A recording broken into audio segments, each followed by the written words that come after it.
Most talented generation Gen Z. Most talented Yes. Brilliant, but सगळ्यात कमी पैसे पण त्यांनाच मिळतात. लेस पेड जनरेशन ऑल्सो जेनझी.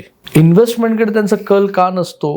कारण त्यांच्या घरामध्ये ते कल्चर नसतं. आई वडील पण प्रॉपर प्लॅनिंग नाही करत. आणि सध्या हल्लीच्या जगामध्ये जेनझीचा मेजर कल जो आहे हा लाईफस्टाईलकडे, विच इज फेअर इनफ. तो कल असणारच ना, सुरुवातीच्या काळामध्ये असणार. इन्व्हेस्टमेंट करण्यासाठी पहिली गोष्ट त्यांच्याकडे काही स्पेसिफिक रिझन नसतं.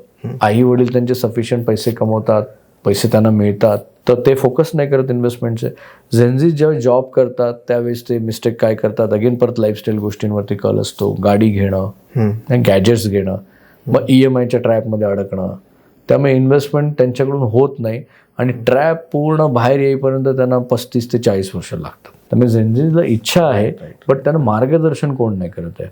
आणि जेनझीनं मी म्हणतो ना की खूप पॉवरफुल जनरेशन आहे. त्यांना डायरेक्शन प्रॉपर असेल ना, ही जनरेशन म्हणजे आग लावून टाकेल देशामध्ये. इतकं त्यांच्यामध्ये पॉवर, क्षमता आहे.